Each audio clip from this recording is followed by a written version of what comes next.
Assalamualaikum warahmatullahi wabarakatuh.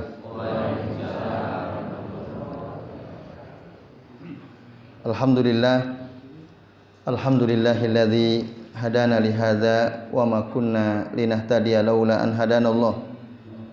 Asyhadu an la ilaha illallah wahdahu la syarikalah wa asyhadu anna Muhammadan abduhu wa rasuluh. Allahumma shalli wa sallim wa barik ala Muhammad wa ala ali Muhammad kama shallaita wa barakta ala Ibrahim wa ala ali Ibrahim fil alamin innaka Hamidum Majid. Amma ba'du. Bapak-bapak dan ibu-ibu serta jamaah sekalian rahimani wa rahimakumullah. Semoga kita semua yang hadir di majelis ini senantiasa dirahmati Allah Subhanahu wa taala. Amin ya Allah ya rabbal alamin. Alhamdulillah pada pagi ini kita bisa berjumpa kembali untuk melanjutkan ngaji kitab Al-Adab Al-Mufrad karya Syekh Al-Imam Al-Bukhari rahimahullah. Dan pada kesempatan kali ini Bapak Ibu kita akan membahas bab jaza al-walidain ya. Membalas kedua orang tua. Nah, pada bab ini Al-Imam Al-Bukhari menyebutkan ada sekitar 4 hadis ya. 4 riwayat. Yang pertama, hadis riwayat dari Abu Hurairah radhiyallahu anhu. Anin Nabiyyi sallallahu alaihi wasallam qol, dari Nabi sallallahu alaihi wasallam beliau bersabda, la yajzi waladun walidahu illa an yajidahu mamlukan fayastariyahu fayu'tiqahu. Tidaklah seorang anak bisa membalas kebaikan orang tua. Jadi anak tidak bisa membalas kebaikan orang tua illa kecuali an yajidahu, kecuali si anak itu mendapatkan orang tuanya mamlukan. Jadi seorang budak fayastariyahu, lalu dibeli oleh si anak itu fayu'tiqahu, lalu dibebaskan. Nah, ini hadis akhrajahu Al-Bukhari dan disahihkan oleh Syekh Al-Albani. Ini hadis yang pertama, Bapak Ibu dan jamaah sekalian, a'azani Allahu wa iyyakum ajmain. Jadi berdasarkan hadis ini, seorang anak sebaik apapun ya kepada orang tuanya, baktinya sehebat apapun, kebaikannya sebaik apapun, itu tidak akan pernah bisa membalas hak orang tua secara sempurna. Tidak mungkin gitu. Baik sekali. Bahkan mungkin seluruh kebutuhan hidupnya itu ditanggung oleh anaknya. Anaknya sopan ya, selalu membahagiakan hati orang tuanya. Nah, itu berdasarkan hadis ini tidak bisa membalas ya, tidak sebanding dengan hak orang tua atas si anak tersebut. Tetapi tadi kecuali jika si anak itu mendapatkan orang tuanya menjadi seorang budak, mungkin kalau dulu ya orang jadi budak itu karena kalah dalam peperangan gitu. Lalu ditangkap jadi tawanan, lalu jadi budak kalau dulu ya. Nah, dan itu tidak mungkin kalau sekarang ada orang tua menjadi budak. Nah, hanya itu yang bisa. Kata Nabi tadi, illa an yajidahu mamlukan fayastariyahu fayu'tiqahu. Nah, Bapak Ibu dan hadirin sekalian, a'azani Allahu wa iyyakum ajmain. Hadis ini menunjukkan betapa besar hak orang tua ya. Idzamu haqqi al-walidi. Jadi secara jelas hadis ini menunjukkan anna haqqo al-walidi azimun jiddan. Hak orang tua itu sangat besar atas anaknya. Sehingga tidaklah mungkin seorang anak membalas secara sebanding kebaikan orang tua ya, secara sempurna. Meskipun dia sangat baik. Maka Al-Imam An-Nawawi rahimahullah mengatakan fihi tanbihun ala izami haqqil walidi. Dalam hadis di atas ada ya, peringatan akan besarnya hak orang tua. Wa annahu la yukafi'u bi syai'in min af'ali albirri kulliha. Dan kebaikan orang tua itu tidak bisa dibalas dengan apapun ya, dari amal-amal kebaikan seluruhnya yang dilakukan oleh seorang anak. Nah, ini Bapak Ibu dan hadirin sekalian, a'azanillahu wa iyyakum ajmain. Nah, lalu kemudian kebaikan anak ya, bakti anak kepada orang tua itu tujuannya bukan untuk membalas ya. Karena itu tidak mungkin tadi. Sebaik apapun seorang anak tidak bisa membalas ya secara sebanding haknya orang tua yang telah ya mendidiknya, memberi makan dan seterusnya. Kalau ibu lebih-lebih gitu ya, yang telah mengandungnya, melahirkannya, menyusuinya dan seterusnya. Nah, oleh karenanya bakti kita sebagai anak terhadap orang tua, nah itu adalah dalam rangka untuk mentaati Allah Subhanahu wa taala. Ta'atan lillahi azza wa jalla wa'tirafan bil fadli wa imtisalan lisyar'i. Nah, itu pendorongnya. Jadi untuk mentaati Allah, karena dalam Al-Qur'an kan jelas ada ayat wala tusriku billahi syai'a wa bil walidaini ihsana, dan berbuat baiklah kepada kedua orang tua. Itu perintah Allah. Ketika kita bakti sama orang tua, taat sama orang tua, itu tujuannya adalah mentaati Allah azza wa jalla. Juga untuk i'tirafan bil fadl, mengakui ya keutamaan orang tua, dan wamtisalan li syar'i, untuk mentaati ketentuan syariat. Ya. Di mana tadi memang kita disuruh oleh Allah dalam Al-Qur'an, dalam syariat untuk ya berbuat baik kepada kedua orang tua. Kemudian kesimpulan yang kedua Bapak Ibu, atau faidah yang kedua dari hadis ini adalah istihbabul infaqi alal walidaini, anjuran untuk memberikan nafkah kepada kedua orang tua, tentu hasba al-istito'ah, sesuai dengan kemampuan anak masing-masing. Nah ini, jadi ketika ada anak mendapatkan kelapangan rezeki, kerjanya bagus, penghasilannya bagus, maka berusahalah untuk menafkahi orang tua, gitu, menafkahi orang tua. Ini ada sesuatu yang masyru', karena tadi dalam hadis Nabi ya, kalau ada orang tua menjadi budak, beli, bebaskan. Nah, ini adalah juga nafkah, diambil dari situ, sehingga anak ya, yang punya kelebihan rezeki memberikan nafkah kepada kedua orang tuanya, ini adalah sesuatu yang masyru' ya. Sesuatu yang masyru' dan mustahab, dianjurkan. Nah, an yubzila malahu fi maslahati walidayhi, untuk mengeluarkan hartanya demi mewujudkan kemaslahatan bagi kedua orang tuanya. Jadi itu Bapak Ibu ya, kita yang punya kelapangan rezeki berusahalah untuk memberikan nafkah ya kepada orang tua. Entah itu untuk makannya, entah mungkin Pak nanti listrik yang nanggung saya. Nah gitu ya, pokoknya udah listrik yang nanggung saya, dan seterusnya ya. Nah ini Bapak Ibu dan hadirin sekalian, itu satu keutamaan yang disyariatkan, menafkahi orang tua bila si anak mampu, punya kemampuan. Nah kemudian Bapak Ibu dan saudara sekalian, kebanyakan anak-anak itu tidak maksimal dalam berbakti kepada kedua orang tua.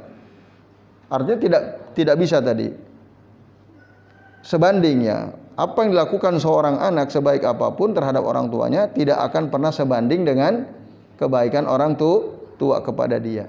Nah ini namanya taksir ya, tidak maksimal.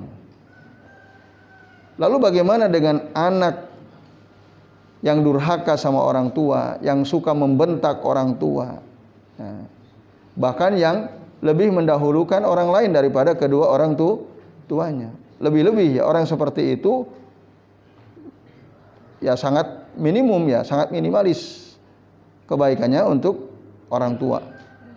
Nah, karena apa? Dia suka membentak orang tua Ya, lalu dia bahkan mendahulukan orang daripada orang tuanya sendiri.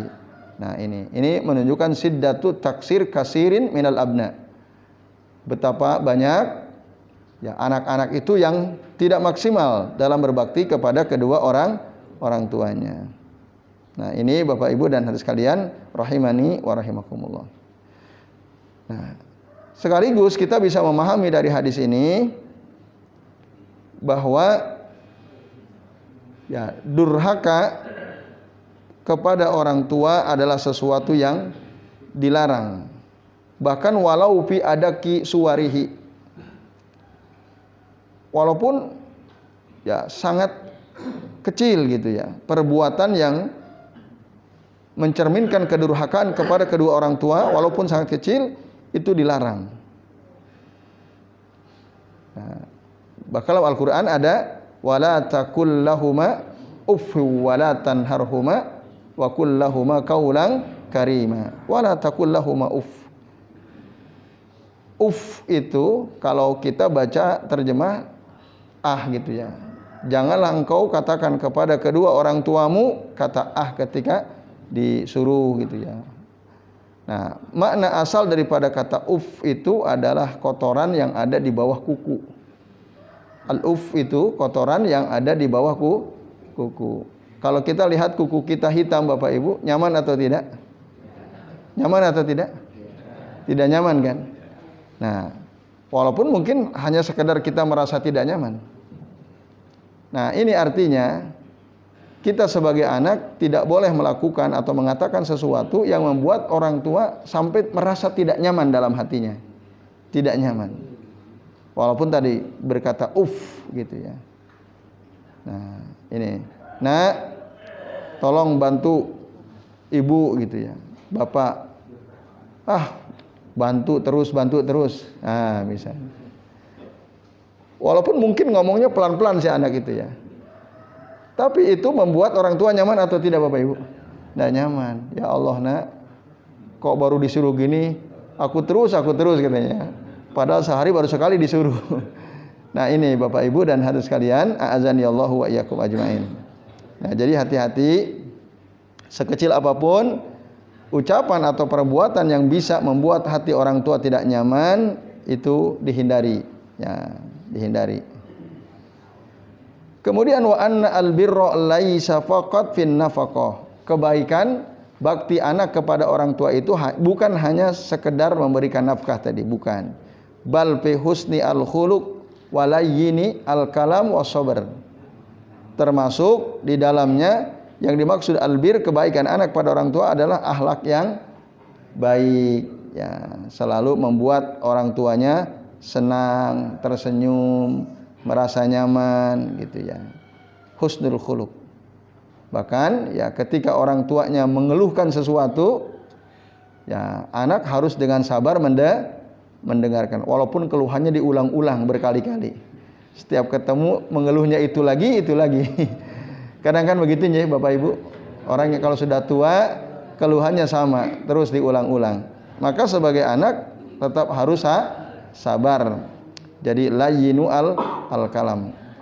Jadi ada seorang anak yang ibunya selalu bercerita gitu. Bahwa ibu itu enggak suka oleh orang-orang dikira kalau ibu itu banyak uang. Si ibu cerita kepada anaknya. Dan itu berulang-ulang. Jadi enggak tahu orang-orang toko ngira ibu punya banyak uang katanya. Lalu kata anaknya, udah Bu, sekarang begini aja. Ibu catat seluruh keuangan ibu tempel depan rumah yang besar katanya. Ya mungkin si anak itu nggak lagi mau mendengar keluhan itu gitu ya. Tapi dia ngasih solusi, mungkin menurut si anak oke gitu. Tapi ternyata ibunya tidak terima ya. Merasa kok hanya mendengarkan ibunya mengeluh saja, jawabannya tidak enak gitu ya. Kan bukan solusi itu ya. Jadi ditulis semua keuangan, tempel Bu, taruh di depan rumah tuh yang gede biar orang pada tahu katanya. Nah, ini perkataan seperti itu Bapak Ibu menunjukkan bahwa tidak baik ya akhlak kepada orang tua. Nah, ini dan banyak bentuk-bentuk ya sikap atau perkataan dari anak yang seringkali tadi menurut dia mungkin tidak masalah, tapi menurut orang tua itu bermasalah ya Bapak Ibu sekalian. Maka harus sabar. Dan tentu ya seorang anak dia harus tawadhu ya kepada kedua orang tuanya. Nah, ini Bapak-bapak dan Ibu-ibu serta jamaah sekalian, a'azani Allahu wa iyyakum ajmain. Nah, lalu yang terakhir dalam kitab Rasul Baro dikatakan al-waladu la yu'addi haqqa walidihi al-mamluk illa an yu'tiqahu ba'da sira'ih. Seorang anak tidak bisa menunaikan hak orang tuanya yang jadi budak gitu, kecuali dia bisa memerdekakan, membeli ayahnya atau ibunya lalu dia merdekakan. Nah, kalau dia bisa, baru berarti dia telah menunaikan hak kedua orang tuanya. Itu kata disebutkan dalam kitab Rasul Barad Sarh Al-Adab Al-Mufrad. Kemudian hadis berikutnya Bapak Ibu dan jamaah sekalian, hadis dari Abdullah bin Umar ya. Suatu ketika ada rajulun yamaniyun yatufu bil bait. Nah, dia tawaf di Ka'bah. Hamila ummahu wara'a dhahri. Dia menggendong ibunya. Jadi orang Yaman ini tawaf di Ka'bah menggendong ibunya. Lalu dia berkata, "Inni laha ba'iruha al-mudallil." Inni laha ba'iruha al-muzallalu in uz'irat rikabu halam uz'ar.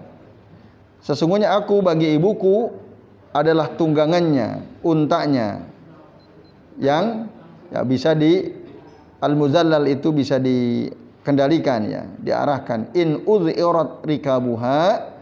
Nah, jika tunggangannya kaget gitu ya, maka lam uz'ar, aku tidak akan membuat ibuku kaget gitu ya. Nah, artinya saking hati-hatinya si anak ini menggendong ibunya ketika melaksanakan tawaf di Baitullah. Kemudian Abdullah bin Umar berkata, atau dia berkata kepada Abdullah bin Umar, "Ya ibna Umar, aturani jazaituha." Wahai Abdullah bin Umar, apakah engkau melihat aku telah membalas kebaikan ibuku? Qala la, kata Ibnu Umar, la, tidak. Belum ya. Meskipun engkau menggendong tawaf sampai 7 kali putaran gitu ya. Dengan sangat nyaman. Itulah wala bizafratin wahidah. Bahkan hanya satu tarikan napas ya. Itu tidak bisa.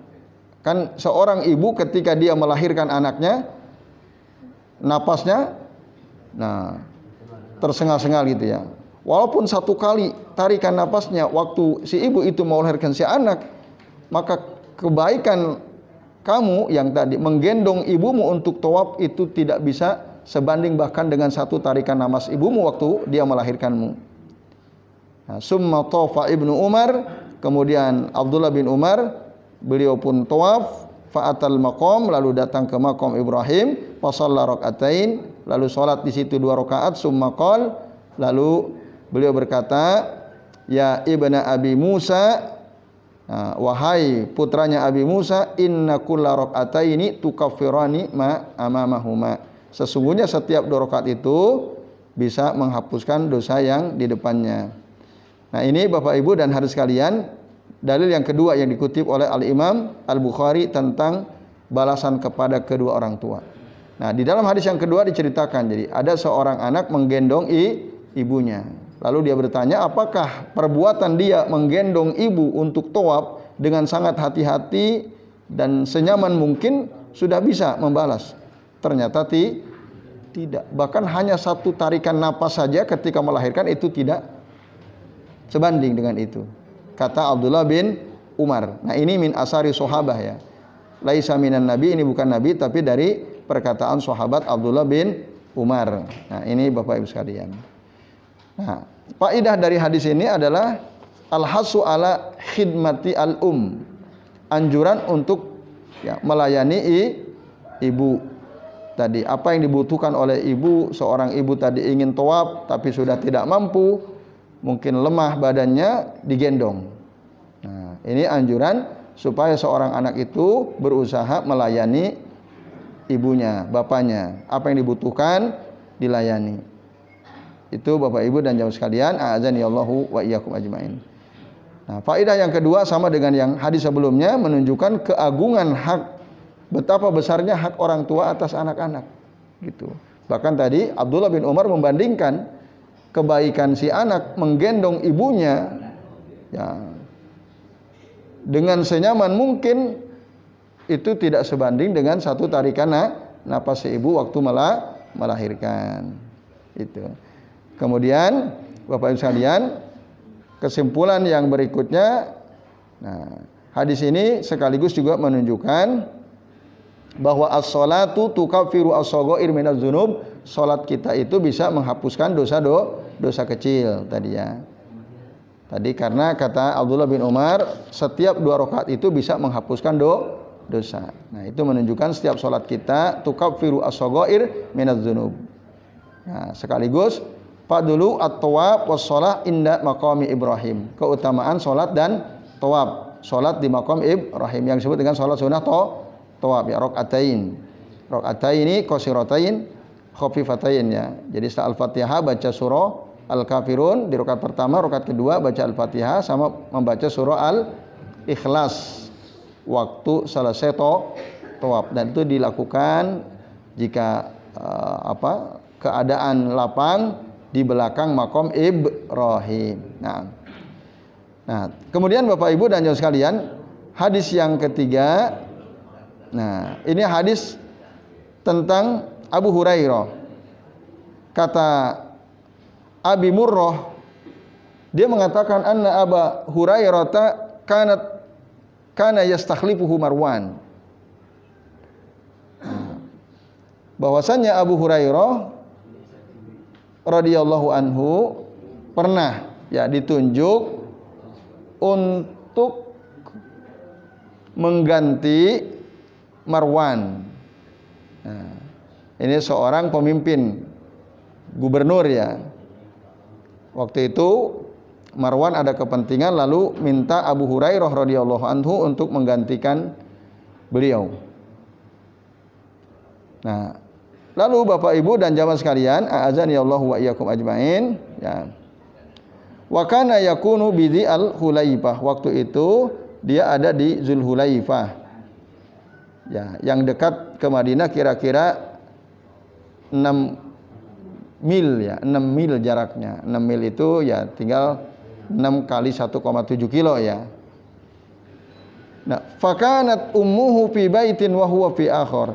Dan ibunya ada di rumah sementara dia ada di tempat yang lain.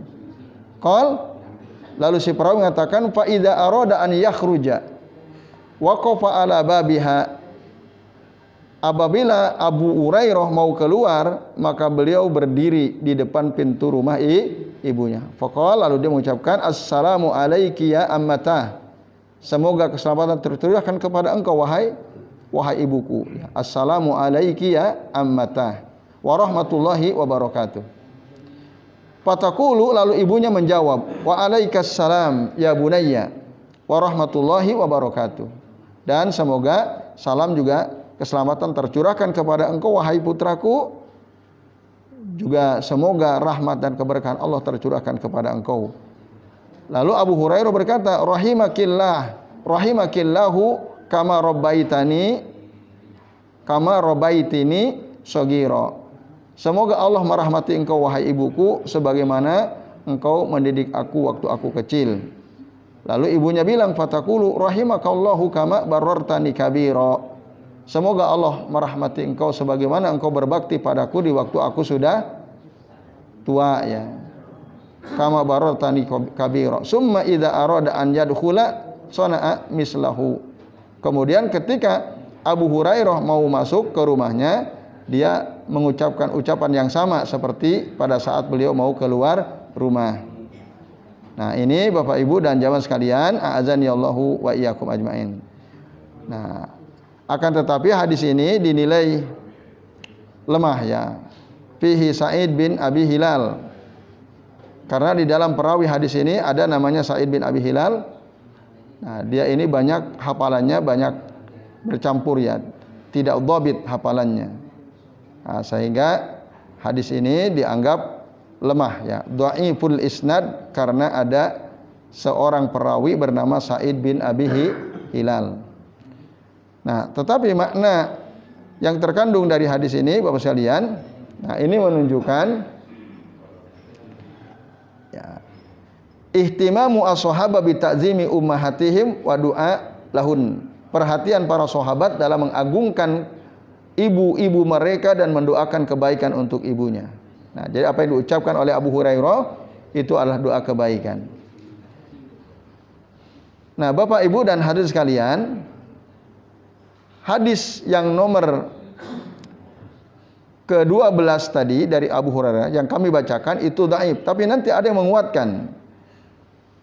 Yaitu hadis yang dari Abi Hazim, nah, bahwasanya Aba Murrah, budak daripada Ummu Hani ibnatu Abi Thalib, akhbarahu, bercerita ya, budak daripada Ummu Hani, putrinya Abu Thalib, bercerita tentang Abu Hurairah. Nah, yang ini isinya hampir sama, itu hasanul isnad, sanadnya hasan. Maka dengan demikian hadis yang menceritakan tentang bagaimana kebiasaan Abu Hurairah terhadap ibunya itu berarti derajat hadisnya hasan ya. Hasanul isnad. Nah, ini Bapak Ibu. Jadi ini menunjukkan perhatian para sahabat terhadap ibu mereka, atau terhadap keagungan ummahatihim wa du'a ulahunna, dan mendoakan kebaikan untuk ibunya. Masih hidup atau sudah meninggal nih ibunya? Masih hidup. Jadi mendoakan bapak ibu ya, orang tua kita itu tidak perlu menunggu mati dulu gitu ya. Kalau belum mati nggak didoakan. Jadi doakanlah bahkan ketika masih hidup gitu. Jadi doa Allahumma gfirli wali walidayya warhamhuma kama rabbayani shaghira. Nah, itu dilakukan sejak bahkan ketika kedua orang tua masih hidup, itu Bapak Ibu. Bukan nunggu kan masih ada ya, nanti aja kalau sudah mati baru doakan ya. Enggak demikian ya, sekalian. Nah, ini Abu Hurairah senantiasa mendoakan ibunya.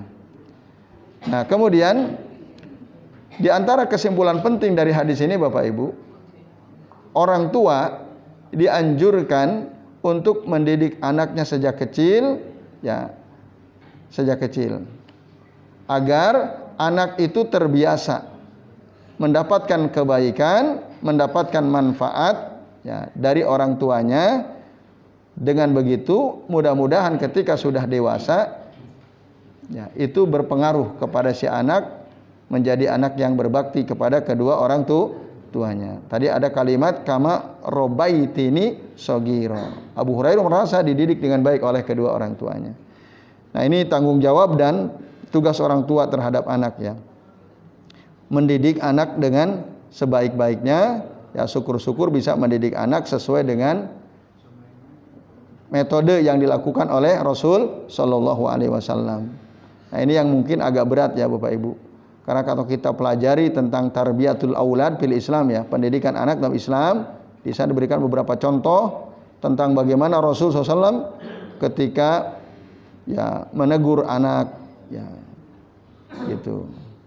Jadi Rasul itu tidak pernah membentak ya, membentak anaknya atau ya anak yang ikut membantu beliau seperti Anas bin Malik radhiyallahu anhu. Kan sejak usia 10 tahun ya berkhidmat di rumah Nabi, membantu Rasul sallallahu alaihi wasallam. Ketika disuruh melakukan sesuatu tidak sesuai dengan perintah Nabi, malah main sama teman-temannya. Nah, dicari-cari mana kok enggak datang-datang, ternyata lagi main sama teman-temannya. Apakah Rasul marah? Tidak ya. Rasul membentak? Tidak. Nah, ini yang Bapak Ibu, kalau kita bertanya pada diri sendiri, pernahkah kita membentak orang tua kita? Pernahkah kita membentak anak-anak kita? Pernah atau sering? Nah, sering Pak ya. Nah, ini Nah ini yang agak nampaknya ya termasuk kami juga, kayaknya kok susah sekali gitu, tidak membentak anak. Gitu. Ini perlu latihan luar biasa gitu ya. Karena itu punya pengaruh yang negatif terhadap pertumbuhan seorang anak, ya, psikologi anak dan seterusnya. Nah maka bagaimana tadi respon ibu Abu Hurairah kepada Abu Hurairah? Ya. Sama-sama baik ya. Dia mengatakan wa alaikassalam ya bunayya wa rahmatullahi wa barakatuh. Terus rahimakallahu kama barartani kabira. Nah, dan seterusnya. Nah, ini Bapak Ibu. Nah, itu buah dari pendidikan yang baik seorang ibu terhadap anaknya. Maka anaknya menjadi anak yang baik ya. Nah, seringkali tadi cara kita mendidik anak yang membuat anak akhirnya kurang baik Bapak Ibu. Ya, mudah-mudahan kita bisa terus belajar ya bagaimana cara mendidik anak sesuai dengan sunnah Rasul Shallallahu Alaihi Wasallam. Nah, Bapak Ibu dan hadirin sekalian, yang terakhir hadis ya dari Abdullah bin Amru bin Al-As radhiyallahu anhuma. Qala, dia mengatakan, jaa rajulun ilan nabiyyi sallallahu alaihi wasallam yubayyi'uhu 'alal hijrati. Datang seseorang kepada Nabi berbaiat untuk hijrah. Nah, dia berbaiat untuk hijrah. Yang dimaksud hijrah di sini apa? Al-khuruj min ardin ila ukhra li ibadatillahi ta'ala wahdah.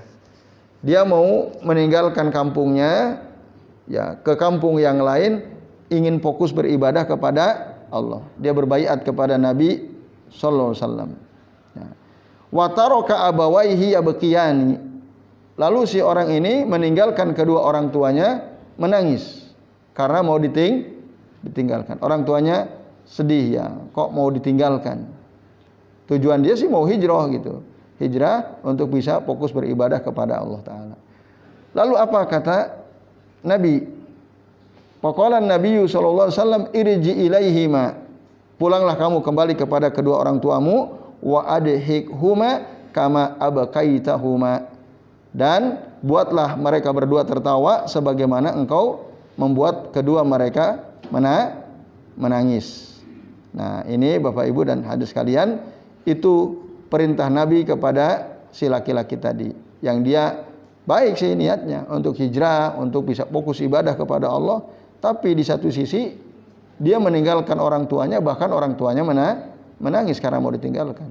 Nah, oleh Nabi, udah kamu kembali, irji ilaihima. Kembali kamu kepada kedua orang tuamu, buat mereka tertawa. Wa adhikhima kama abqaitahuma. Buat mereka berdua tertawa sebagaimana engkau tadi membuat mereka menangis. Nah, Bapak Ibu dan jamaah sekalian, a'azanillahu wa iyyakum ajmain. Hadis ini di antara faedah yang kita bisa ambil apa? Nah, menunjukkan mura'atun nabiyyi sallallahu alaihi wasallam lil walidaini. Perhatian Nabi SAW untuk kedua orang tua gitu. Wa ta'kidi irdaihima, dan menekankan pentingnya membuat kedua orang tua itu ridho. Jadi bagaimana supaya si anak itu ya dia membuat orang tuanya ridho. Jangan sampai tadi membuat sakit ya, bahkan sampai menangis. Itu makanya Nabi melarang. Jangan ya, kamu kembali saja. Nah, ini Bapak Ibu dan jamaah sekalian, a'azanillahu wa iyyakum ajmain. Nah, kemudian hadis ini juga menunjukkan fadlu birri alwalidaini wa ta'zimi haqqihima wa kasratis sawab ala birrihima. Ya, keutamaan bakti kepada kedua orang tua dan keagungan hak keduanya, dan banyaknya pahala yang akan didapatkan oleh seorang anak yang bakti kepada kedua orang tuanya. Kemudian jihad tadi ya, atau hijrah tadi ya, atau bahkan jihad Bapak Ibu, berjihad di medan perang untuk li'ila'i kalimatillah, meninggikan kalimat Allah, kalau dia bukan bersifat fardu ain, id lam yakun fardu ainin fala yajuzu al-khuruju bidunil istidani minal abawain. Maka tidaklah boleh seorang anak ikut berperang selama itu bukan sifatnya fardu ain, tidak boleh ikut perang tanpa seizin dari kedua orang tua. Jadi kalau orang tuanya enggak mengizinkan sementara jihad itu sifatnya fardu kifayah, nah maka jangan pergi. Tapi kalau fardu ain tentu saja, nah walaupun orang tuanya tidak ridho karena ini wajib bagi setiap jiwa untuk ikut perang, ketidakridhoan orang tua tidak ada pengaruhnya. Nah, tetapi kalau itu fardu kifayah, ketidakridhoan orang tua, nah itu ada pengaruh.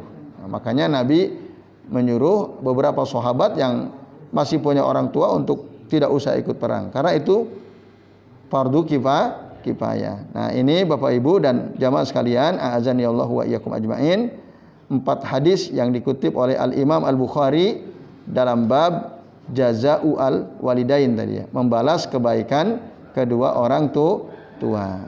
Oke, baik. Demikian yang bisa kita bahas Bapak Ibu dan jamaah sekalian. Nah, ini jam 6:19 ya. Baik, barangkali sebelum diakhiri ada di antara Bapak Ibu yang mau bertanya, kami persilahkan. Ya, monggo 1, 2. Monggo Pak. 3 ya. Dari belakang dulu. Ya. Ya.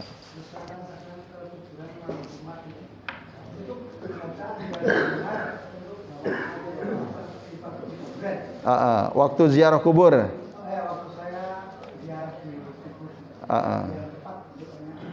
Ya, baik.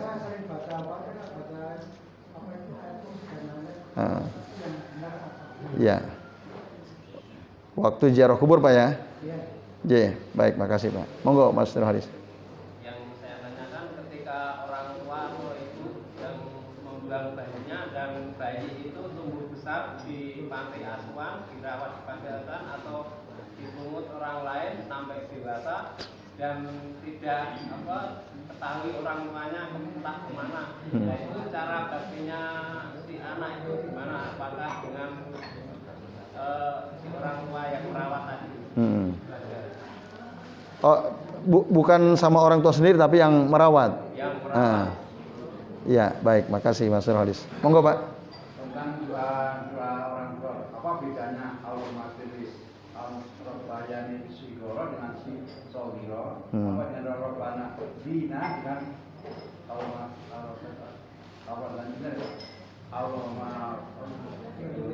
Al-Beli wali-wali daya dengan wali-walinya. Apa dengan sogiro dengan sigoro? Apa bedanya? Ya. Ya, baik. Itu saja Pak. Ya, terima kasih. Baik Bapak Ibu dan jamaah sekalian, ada 3 pertanyaan. Yang pertama, apa bacaan yang benar atau sesuai sunnah Nabi Pak ya, ketika kita ziarah ke makam orang tua kita atau ke yang lain? Yang sesuai sunnah Bapak Ibu, ketika kita ziarah adalah pertama-tama saat kita memasuki area pemakaman mengucapkan salam. Assalamualaikum ya ahlad diyari minal mu'minina wal mu'minat inna insyaallah bikum lahikun nas'alullahu lana walakumul afiyah. Itu diantaranya. Ada beberapa redaksi yang lain ya. Jadi itu dulu ucapkan. Assalamualaikum, semoga keselamatan tercurahkan kepada kalian ya ahlad diyar, wahai para penghuni kuburan, minal apa Pak? Di gerbang makam. Gitu ya. Nas'alullah lana walak apa tadi assalamualaikum ya ahlad diyar minal mu'minin wal mu'minat ya, dari golongan orang-orang beriman laki-laki perempuan. Inna insyaallah bikum lahikun, sesungguhnya kami insyaallah akan menyusul kalian. Nas'alullah lana walakumul afiyah, kami mohon kepada Allah untuk kalian dan untuk kami afiyah ya, keselamatan. Yaitu yang pertama. Baru nanti masuk kita ke makam ya, ke kuburan. Nah, apakah perlu kita membaca ayat kursi dulu, al-ikhlas, al-falak, an-nas dulu, al-fatihah dulu dan seterusnya gitu Pak ya? Nah, jawabannya tidak. Itu tidak dicontohkan oleh Nabi SAW. Jadi Nabi itu mengajarkan kepada Aisyah dan beliau melakukan hanya berdoa Pak. Jadi awalnya memuji-muji Allah Ta'ala, lalu tentu untuk kita bersolawat kepada Nabi. Nah baru setelah itu kita berdoa memohonkan ampun untuk kedua orang tua kita atau ya saudara-saudara kita. Jadi sama. Ya, sebenarnya banyak beberapa redaksi doa yang diajarkan oleh Nabi. Nah, tapi kalau kita tidak punya banyak hafalan, ya udah kita baca doa yang biasa kita baca dalam sholat jenazah. Allahumma gfirlahu warhamhu wa'afihi wa'fu anhu wa akrim nuzulahu wa wasi madkhalahu. Terus Allahumma gsilhu minal khotoya bil ma'i wasalji wal barad. Allahumma naqqihi minal khotoya kama yunaqqas thawbul abyadu minad danas. Allahumma abdilhu daron khairan min darihi wa ahlan khairan min ahlihi wa zaujan khairan min zaujihi. Allahumma adkhilhul jannah wa a'idhu min azabil qabri wa min azabin nar. Allahumma ighfir li hayyina wa mayyitina wa syahidina wa ghaibina wa zakarina wa unsana wa kabirina wa sagirina. Allahumma man ahyaitahu minna fa ahyihi alal Islam atau alal iman wa man tawaffaitahu minna fa tawaffahu alal iman. Nah, itu diantaranya, Pak. Nah, atau bisa iya, memuji Allah lalu bersolawat baru berdoa gitu. Saget, Pak. Ya. Gak hafal. Bagaimana dengan bahasa kita? Saget, silakan. Boleh bahasa daerah. Ya Allah, misalnya, lapangkanlah kuburan orang tua hamba ya Rob. Nah, tempatkanlah di tempat yang mulia bersama hamba-hambamu yang soleh di sisimu ya Rob. Jauhkanlah dari siksa kubur ya Rob, dan seterusnya. Saget, Pak, boleh. Nah, yang penting diawali dengan bitahmidillahi wa sana alaih, memuji-muji Allah dan menyanjung-nyanjung Allah. Summa sholat ala nabi, kemudian bersolawat kepada Nabi. Saya itu bebas. Nah, itu, Pak. Jadi, dan ziarah kubur itu isi doanya untuk mendoakan kebaikan ahli kubur, bukan untuk kebaikan kita. Ya Allah, ya Rob, saya mau jualan bakso supaya laku ya Rob. Nah, itu enggak begitu. Karena ada sebagian daripada kaum muslimin ketika ziarah kubur, terutama ke Wali Songo ya, Wali Songo, ke orang-orang soleh, dia punya hajat, menyebutkan hajatnya. Katanya kalau doa di sini mustajab kan gitu. Hadza syirkun. Ini enggak boleh kesyirikan. Ya itu, Pak. Jadi hanya itu. Tidak perlu tadi diawali dengan membaca kalimat thayyibah, la ilaha illallah 100 kali gitu ya. La ilaha illallah, la ilaha illallah. Lalu ayat kursi, lalu yang lain-lain. Itu tidak dicontohkan. Dan itu pernah Aisyah tanya, ya Rasulullah, apa yang sebaiknya saya baca waktu saya ziarah kubur? Ya hanya tadi yang diucapkan Nabi. Nah, dan usahakan kita berdoa tetap menghadap ke arah kiblat. Menghadap ke arah kiblat dan angkat tangan, Pak ya. Birobi yadaihi, dengan angkat kedua tangannya. Boleh sambil duduk, boleh sambil berdiri. Nah, itu wallahu a'lam bishawab. Kemudian Mas Nurholis tadi ya, Nurholis. Kalau ada anak dibuang oleh orang tuanya karena mungkin hasil hubungan gelap gitu ya. Dibuang, lalu ketemu orang, diurus, dididik oleh orang lain. Bagaimana cara bakti dia terhadap orang tua yang merawatnya? Ya sama, seperti yang disebutkan dalam hadis-hadis. Dia perlakukan ibu bapak yang merawatnya sebagaimana dia memperlakukan orang tua ya, yang disebutkan dalam Al-Quran maupun dalam hadis Nabi. Ya seperti wabil walidaini isana wala takun lahuma ufi wala tanharhuma wa qul lahuma qaulan karima. Dia enggak boleh mengatakan tidak boleh membentak kedua orang tuanya, dan mengucapkan kalimat-kalimat yang mulia kepada siapa? Orang tua yang merawatnya. Gitu. Karena walaupun mungkin tidak melahirkan, ya kan, yang melahirkan ibu aslinya, tapi yang merawat, mendidik, menyekolahkan kan si orang tua itu. Yang Allahumma gfirli wali walidayya itu. Ya, diarahkan kepada orang tua yang merawatnya. Nah, masalahnya dia tahu nggak orang tua yang melahirkannya? Kan nggak tahu dia. Nah, ya nggak tahu. Berarti ya sama doanya. Nah, Dia kan menganggap yang ngurus dia itulah orang tuanya. Jadi sama seperti itu caranya. Wallahu a'lam bishawab. Na'am. Kemudian yang terakhir, apa bedanya Allahumma gfirli wali walidayya warhamhuma kama rabbayani shaghira dengan Allahumma gfir lana wali walidina warhamhum kama rabbawna shighara, gitu Pak ya. Nah, bedanya yang pertama itu bentuknya mufrad, tunggal, yang kedua itu bentuknya jamak. Kan Allahumma gfirli, ya Allah ampuni aku, wali walidayya, dan kedua orang tuaku, warhamhuma, dan kasihilah mereka berdua, kama rabbayani shaghira, sebagaimana mereka mendidik aku di waktu kecil. Nah, kalau Allahumma gfir lana, ya Allah ya Tuhanku, ya ampunilah kami. Allahumma gfir lana, ya Allah ampunilah kami, wali walidina, dan ampunilah kedua orang tua kami. Itu bentuknya jamak.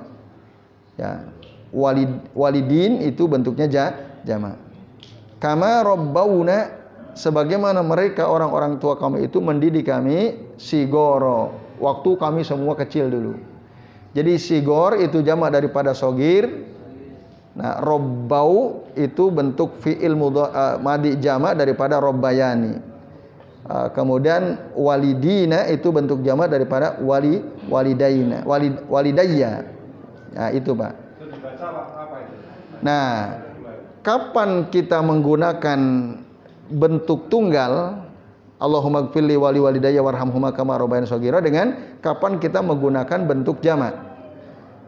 Kita menggunakan bentuk tunggal saat kita berdoa sendiri, hanya untuk orang tua kita sendiri. Nah, dan ketika kita memimpin doa, kan kadang-kadang ada acara kumpul, monggo Pak jenengan yang mimpin doa. Nah, itu gunakanlah yang jamak, gitu, karena ada ancaman dari hadis Nabi SAW. Ya. Jadi kata Nabi, wala takhtassu bida'watin, janganlah seseorang itu, ya, seorang pemimpin, ya, wala takhtassu bida'watin, mengkhususkan doa untuk dirinya, jangan.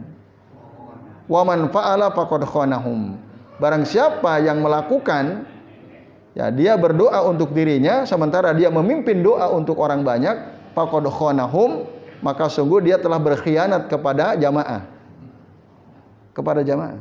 Iya kan? Jamaah kan menitipkan, Pak, monggo panjenengan yang berdoa. Dia isinya untuk saya semua. Berarti telah berkhianat. Itu. Telah berkhianat kepada jamaah. Dan itu ada hadisnya tadi. Wala takhtassu bida'watin faman fa'ala faqad khanahum. Hadis akhrajahu Abu Dawud, ya, kalau tidak keliru. Nah, ini, maka Bapak Ibu, kalau ada di antara panjenengan sering gitu diminta untuk memimpin doa, nah, harus bisa merubah domir, ya, kata ganti tunggal untuk diri sendiri diganti dengan kami. Nah, contohnya tadi. Nah, termasuk sebenarnya para khotib Jumat tuh waktu berdoa. Kan ada kalau nggak ngerti khotib Jumat berdoanya untuk saya terus kan. Ya, ini. Itu berkhianat dia kepada jamaah. Gitu, Pak. Nah, makanya khotib itu harus ngerti bahasa Arab tuh. Iya, supaya dia bisa, oh ini doa untuk jamaah, untuk diri sendiri misalnya. Mengatakan amin dalam sholat Jumat, dalam khutbah Jumat itu hukumnya gimana? Untuk makmumnya. Iya. Jadi ketika khotib, ya, semua ulama mazhab yang 4 mengatakan bahwa at-ta'minu, ya, li du'ai al-imam mustahabbun, ya, mustahabbun walakin nasirron. Mengucapkan amin untuk doa khotib atau imam, ya, itu adalah dianjurkan walakin nasirron, tetapi sir itu bitahriki al-lisan duna saut, dengan menggerakkan lisan tanpa suara, gitu, Pak. Jadi waktu khotib Jumat berdoa itu, kita bahkan la yarfa'u aydiyahum, tidak perlu mengangkat kedua tangan. Jadi waktu imam khatib Jumat berdoa, kita sebagai makmum udah mengaminkan tapi sirron tadi. Sir itu tidak bersuara. Gitu. Jadi, nah, tapi ini banyak di antara kita masih banyak ya yang angkat tangan amin amin. Nah, hadza ghairu masru', ini tidak disyariatkan. Jadi enggak perlu angkat tangan dan aminkan tapi sirran. Jadi itu, Pak. Wallahu a'lam bishawab. Nah, tapi tadi ingat khatib ya Allahumma rzuqni ilman nafi'a wa rizqan wasi'a wa shifaan atau wa amalam mutaqabbala. Padahal dia lagi mimpin doa. Pas enggak itu? Allahumma rzuqni ilman nafi'a wa rizqan thayyiba wa amalam mutaqabbala misalnya. Kalau dia jadi imam sebaiknya gimana bunyinya? Allahumma rzuqni ilman nafi'a wa rizqan thayyiba wa amalan mutaqabbala. Ah, gitu Pak, betul. Allahumma rzuqna. Ya itu enak, yang dirubah cuma satu tuh. Allahumma rzuqna ilman nafi'a wa rizqan thayyiba wa amalan mutaqabbala. Kalau itu cuma satu, karena kata gantinya hanya satu di depan itu ya. Ada beberapa doa yang kita perlu mengganti beberapa kata ganti. Ya, nah itu sebenarnya kalau ngerti bahasa Arab mudah ya. Kalau ngerti, ya menjadi susah karena nggak paham bahasa Arab, itu saja sebenarnya. Ya, baik Bapak Ibu dan jamaah sekalian, azani Allah wa iyyakum ajmain. Demikian yang bisa kita bahas. Terima kasih atas perhatiannya. Mohon maaf apabila ada kesalahan. Mari langsung Pak Nasir ditutup. Ada pengumuman? Oh, kalau gitu nanti ditutup oleh Pak Nasir. Kami akhiri. Wassallallahu ala Muhammadin wa ala alihi wa sahbihi wa baraka wa sallama alaihim ajma'in.